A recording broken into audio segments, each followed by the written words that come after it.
Okay, in this video, I'm going to talk to you about starting to sketch your still life.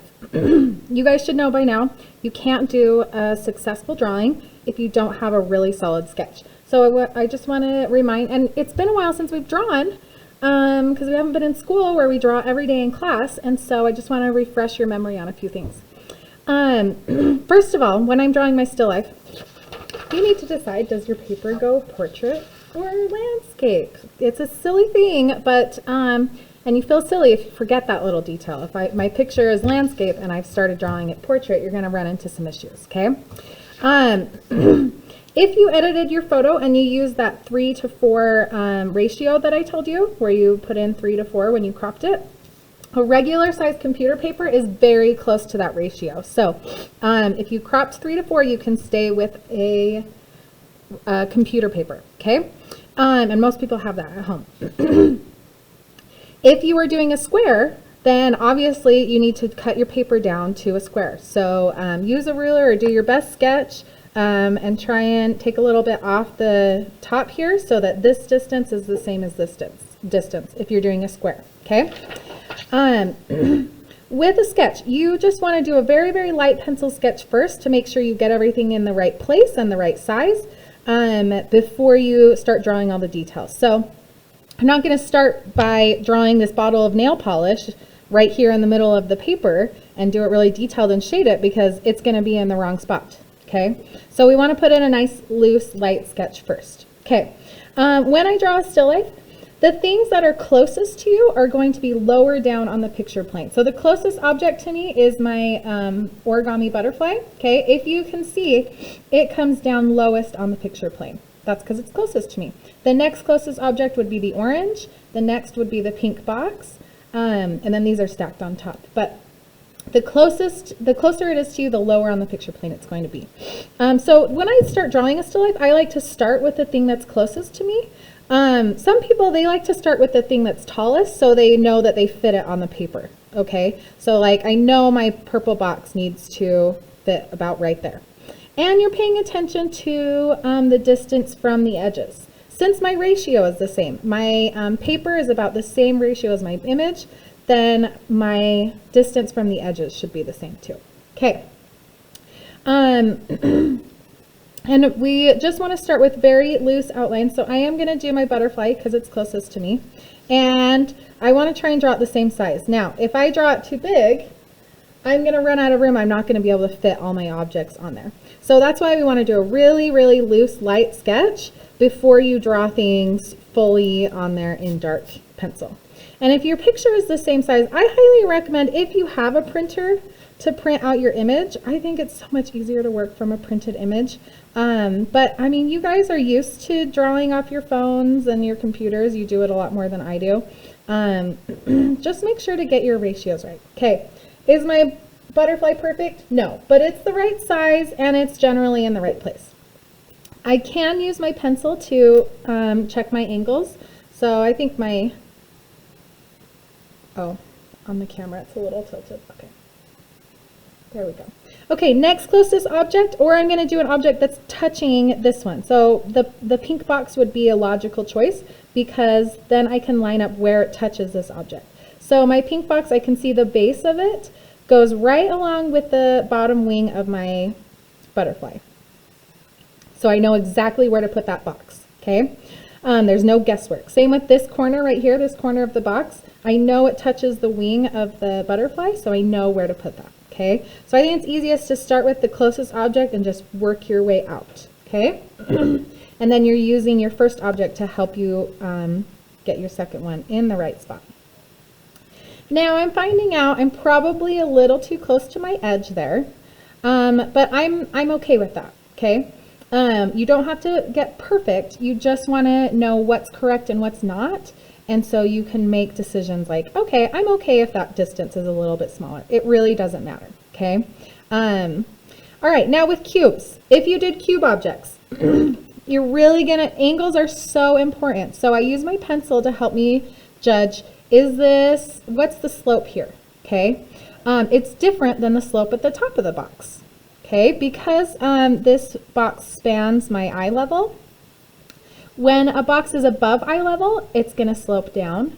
When it's below eye level, it's going to slope up. Okay, and a box that's in both, the top will slope down and the bottom will slope up. Now, that's a little advanced. Just make sure to check your angles when you're doing boxes, okay? All right, and then this angle slopes down. So just pay attention to those slopes. Is it sloping down or is it sloping up? Okay, now close to that corner, I can add my orange. Okay, with circles, if you want a perfect circle, I'm okay if you trace a circular object, okay? But for the most part, fruit is not a perfect circle, so you're okay with a hand-drawn circle. Okay, and I'm gonna look at where the edge of the box hits my orange, so it's about right there. And this line right here, it slopes slightly upward. Okay, all right. Next I can do my next object, which is my lemon, and I'm paying attention to distances. It hits my pink box about right there, and it hits the corner right there. Okay. Okay.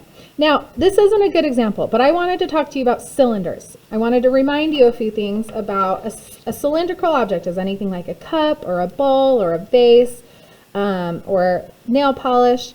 Okay, you remember a cylindrical object, when you see it from an angle, this shape right here that's at the top is called an ellipse, okay? Now, here's eye level. If I'm seeing a cup, say I'm going to draw this cup right here at different angles, okay? If I'm seeing a cup at eye level, I'm not going to see an ellipse. It's just going to be level, okay? So some of your ellipses, you might not see anything in them, okay? If I'm seeing it below eye level, I'm going to see an ellipse. And the base, the curve right here, needs to match the curve at the base of your cup. Okay? And then if I'm seeing very much into it, like a lot, like it's almost bird's eye view, you're going to have a very wide ellipse. You're going to see into that cup a lot. And the body of the cup is going to be a lot shorter because I'm not seeing so much of it. And the base, again, is going to be round. It's going to match that curve. Okay, does that make sense? Sometimes when you're barely seeing into the cup, that ellipse is going to be super skinny. You're going to see more of the body of the cup, and the curve at the bottom is going to be a lot more subtle. Okay, so do you see the eye level view between this and this? This is where I'm seeing a lot more into the cup, and this is where I'm seeing just barely into the cup. Okay? Above eye level, you're going to see the ellipse is going to come this way, and you'd see more of the bottom of the cup. I don't know if any of you have that in your still life, but that's what you would have above eye level. Okay, with cups and things like that, it's also very important to draw the edge of the cup. So then you draw another ellipse inside. Let me do that a little bit better. So I have my one ellipse, that's the outside of the cup. I want to do the inside of the cup and give it some thickness. So do you see how right here you can see the rim of the cup? That's going to help your ellipses and cups and bowls and things like that look much more realistic. Okay, so a little refresher on cylinders and ellipses. My nail polish technically is an ellipse, but it's not very noticeable in my photograph. But I do want to know that's why this edge right here is curving upward. Because it's above eye level, that ellipse is curving upward. Okay, so you want to look for it's good to know the rules of ellipses so you can look for them and make sense of what you're seeing. Okay, and now I can do my purple box. I'm just paying attention. I feel like my nail polish is kind of small compared to my lemon, so I want to fix that. Okay, and this cube right here, it's all about angles. So I'm seeing a lot more of this side of the box. I'm not seeing very much of this side of the box, even though in my mind I know these are the same, it's a cube. Because it's at an angle, I'm barely seeing a sliver of that side of the box. So I need to erase some of the lines I had before. And my box touches my lemon right there. Sorry, I got a little distracted drawing the rest. So this side of the box is going to be at a very sharp slope. Okay, a very sharp angle. Do you see that very steep slope? And that side of the box is going to be very small because I'm seeing it at an angle.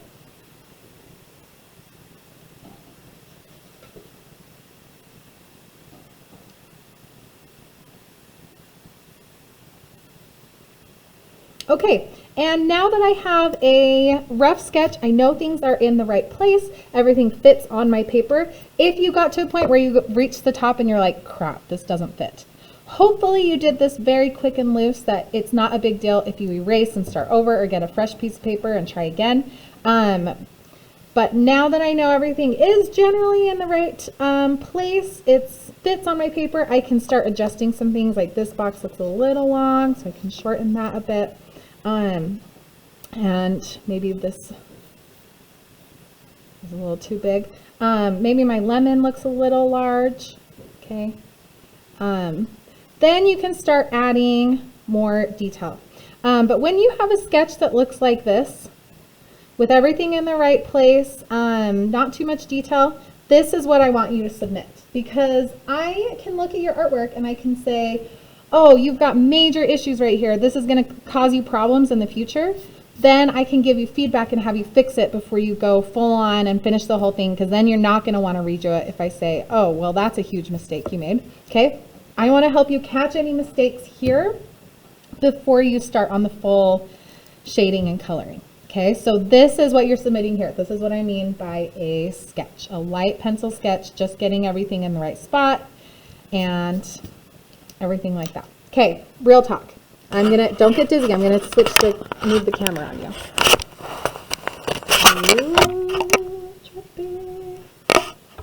I'm looking at my screen to make sure. Okay, if you're realizing at this point, I hate the still life photograph I took. I chose way too many objects, way too many complicated objects. I cannot draw those objects I chose. That's okay. That's part of art. That is part of the process of being an artist. You don't have a lot of foresight right now. So if you realize, wow, I'm going to go choose some simpler objects like some fruit and a bowl, by all means, go for it. I would rather you have a simple yet solid still life than you choosing really complicated, hard objects. Sure, it might be interesting and more fun, but sometimes as a beginning artist, your skill level doesn't match your imagination or your taste, okay? Maybe you had awesome imagination doing your still life photography, but you don't have the drawing skills to draw it. That's totally fine. Just go back, retake your photograph. I'd love it if you okayed it with me first. You said, hey, do you think this would make a better photo for my still life drawing? I'd love to let you know. I need feedback. You just let me know what you need, okay? So you asked me, say, I don't know what to do about this part in my still life, or I don't know if this is going to make a good drawing. I didn't exactly warn you before we started this project that we're going to be drawing these still lifes, okay? I just wanted you to get into the photography part. And sometimes the photography part it's a work of art in itself. And it's fun just doing the photography part. That's a part of my artistic practice, is I just set up these weird still lives and take photos. I don't always reproduce them in paint or in pencil. Sometimes they're just good as a photograph. So just because you decide to do a different photograph for your still life project doesn't mean that your other photographs you took aren't valuable. They're just good as photographs, okay? But this is like a drawing class. I don't teach photography, so that's why I am making this a drawing assignment. But I still want your final still life drawing to be based off of a photo you took yourself. I don't want you to go on the internet and type in still life and pick someone else's still life to draw. I want you to have photographed it, okay? So please just reach out. Let me know if you're having any issues or confused or want to redo your photo or anything like that. Just let me know how you guys are doing. I'm here for you, okay? I think that's all I needed to tell you, but yeah, good luck. I look forward to seeing your guys' sketches. Your still lives were so much fun. I miss you guys so much. and I miss interacting with you. But when you submit your assignments and I get to read your comments and see this in my assignments you posted, it makes me miss you a little less. So please do your homework. I love seeing the things you do. Please try your best to, do them as you would in school, the same quality. Spend some time and thought on them, and don't just do it for the grade. Do it because art is fun, and try and have fun with this still life assignment. Okay, bye guys.